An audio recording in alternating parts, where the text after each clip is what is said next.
நண்பர்களுக்கு வணக்கம். இன்றைக்கி நம்ம என்ன பார்க்க போகிறோம் அப்படின்னா கந்திஷ்டி. கந்திஷ்டி தான் எல்லாத்துக்குமே இருக்கிற இன்றைக்கி ஒரு பெரிய பிரச்சனையாக இருக்குது. இந்த கந்திஷ்டியை எப்படி போக்குறதுன்னு ஒரு எளிமையான முறையில் இப்போ நாம் சொல்ல போகிறோம். இந்த கந்திஷ்டினால் என்னென்ன பிரச்சனைகளை நம்ம வாழ்க்கையில் அனுபவிக்கிறோம் அப்படின்னு பார்த்திங்கன்னா, வீட்டில் முதல்ல ஏதாவது சண்டை வந்துகிட்டே இருக்கும் வீட்டில் இருக்கிறவங்களோட. ரெண்டாவது பார்த்திங்கன்னா, நம்ம உடம்பு எப்பயுமே ஒரு ஃப்ரீனஸ்ஸாக இருக்காது, டயர்டான மாதிரியே இருப்போம். எப்பயுமே எந்த வேலை செய்தாலுமே ஒரு சோம்பேறித்தனமாக செய்கிற மாதிரி இருக்கும். அடுத்தது பார்த்திங்கன்னா, உடம்புல சாப்பிட்ற சாப்பாடு கூட நிம்மதியாக சாப்பிட முடியாத மாதிரி இருக்கும்.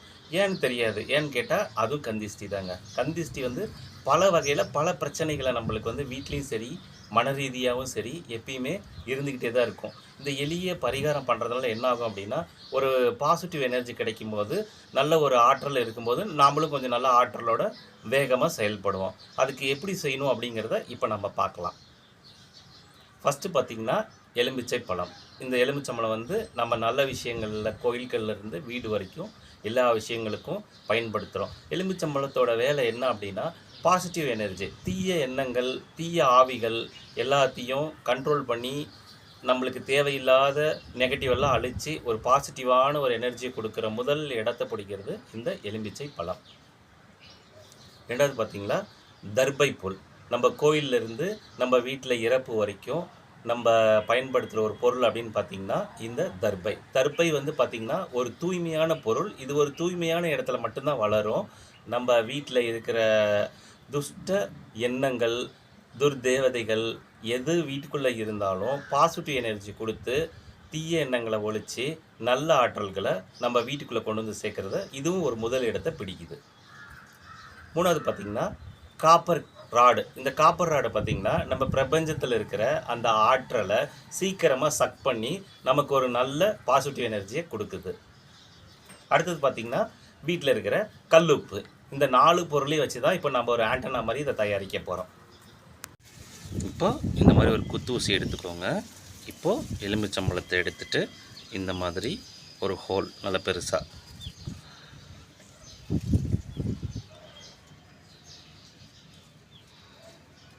இந்த மாதிரி ஒரு ஹோல்ஸ் போட்டுட்டு தர்பையை இப்படி மடித்து இந்த எலுமிச்சம் சென்டரில்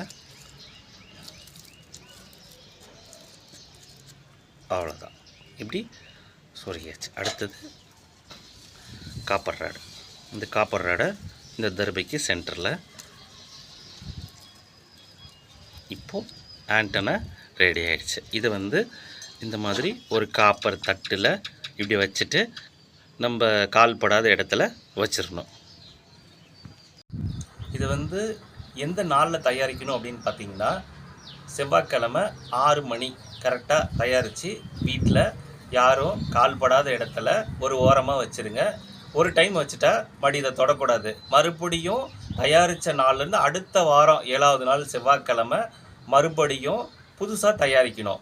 நம்ம தயாரித்த பழசை என்ன பண்ணும் அப்படின்னா, நம்ம கால்படாத இடமோ இல்லை சாக்கடையிலையோ இந்த மாதிரி கொண்டு போய் போடுறது ரொம்ப நல்லது. அடுத்தது புதுசு தயாரிக்கணும் அப்படிங்கும்போது ஒரு 5:30 மணிக்கு பக்கமாக தயாரிச்சுட்டு மந்திரங்கள் ஜபிக்கிறவங்க மந்திரங்கள் ஜபிக்கலாம், இல்லை பூஜை பண்ணுறவங்க பூஜையிலையும் வைக்கலாம். அதுக்கப்புறம் அந்த பழைய இடத்துலையே மறுபடியும் இந்த ஆண்டனாவை கொண்டு போய் நீங்கள் செட் பண்ணிக்கலாம். இப்போது இந்த பொருளை எப்படி டிஸ்போஸ் பண்ணோம் அப்படின்னா, இந்த எலுமிச்சம்பழமும் இந்த தர்பையும் நம்ம கால்படாத இடத்துல போட்டுட்டு இதுக்குள்ளே இருக்கிற இந்த காப்பர் ராடை எடுத்துட்டு இந்த மாதிரி ஒரு கப்பில் தண்ணி ஊற்றி இந்த சால்ட்டை இதில் போட்டுருங்க.